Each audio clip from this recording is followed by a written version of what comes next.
from my perspective, there's like this cool anecdote, like living in Europe for so long.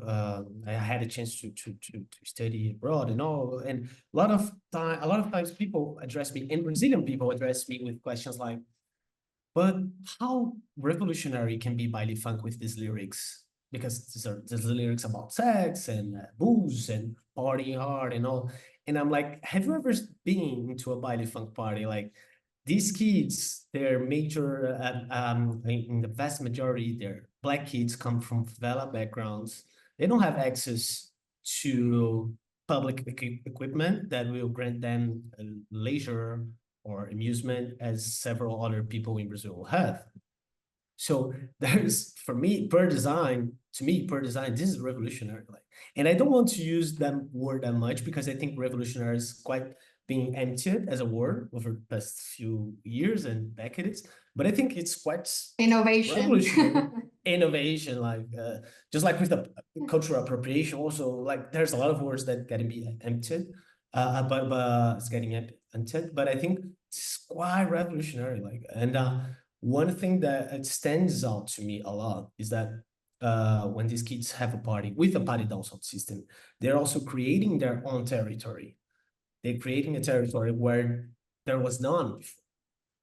They change the soundscape. They change also the way that the city works. Like, it's how I think it's Ana Maria Ochoa that says, like, we kind of recontextualizing sound and giving it the importance it has in the Latin American context, which is for years and decades was not what was really unseen or unlistened to.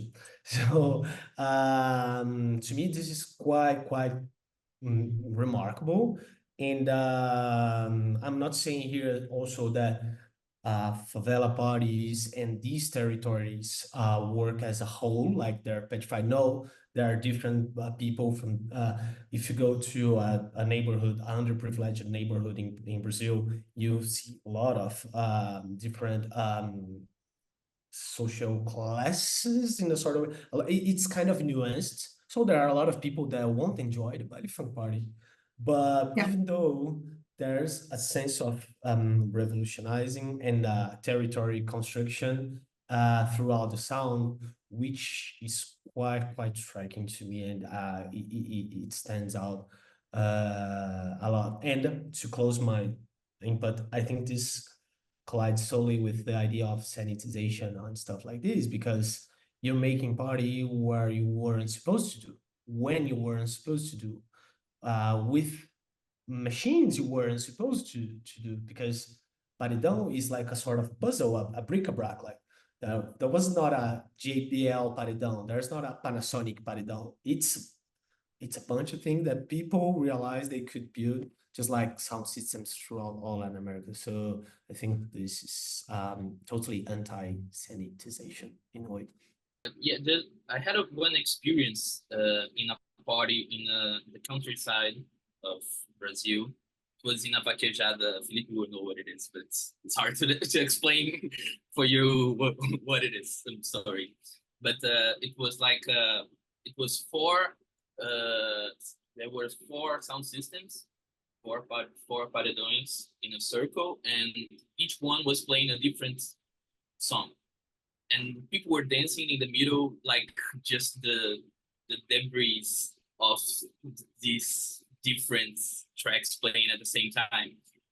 And you could say, oh, if you were in the middle, you could say you could hear only noise and all of that, but they don't perceive that as noise, you know?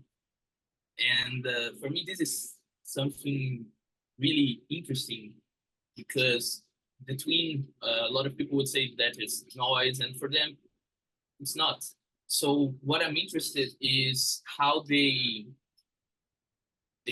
create a sort of static of noise and dirty, because the producers are always saying, oh, it needs to be dirty. Even a producer like Jeff DC makes a style of funk that is more percussive with some R&B influences too. and he says it needs to be dirty, it has to be dirty. So what is this dirty? I've been thinking about and asking them. And one DJ, one producer called Renan Vale from Rio, not from Sao Paulo, he said, look, the life in favela is always dirty. When we wake up, there's birds singing, there's motorcycles coming, there's people selling stuff in the streets, all of that. There's a mother screaming at the children. So you have, it is a loud, noisy landscape, something like that.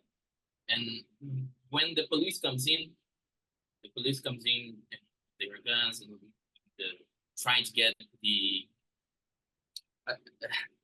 going for the drug dealers, which is something that we can debate, but it's another stuff. Then we have the silence in the favela. So silence is it's the sound of fear. And what he says is, I want the music to be dirty, noisy, because it is the sound of life flowing, life happening. And so he have a completely, it is another concept of dirty and noise, right? So this is, for me, this is the thing. What they understand as dirty and what they understand as noise is something that subverts in a certain way this sanitization, and it is a kind of sonic epistemology. We can think this way. We can go through Julian Enriquez and his authors thinking like that, because they have a different perception of what noise is, what silence is. And I think this is interesting because we have they can create another relation with sound. The way that we relate to sound is totally different. So yeah, this is the thing that I'm interested about. And I don't know if I answered your question, but yeah,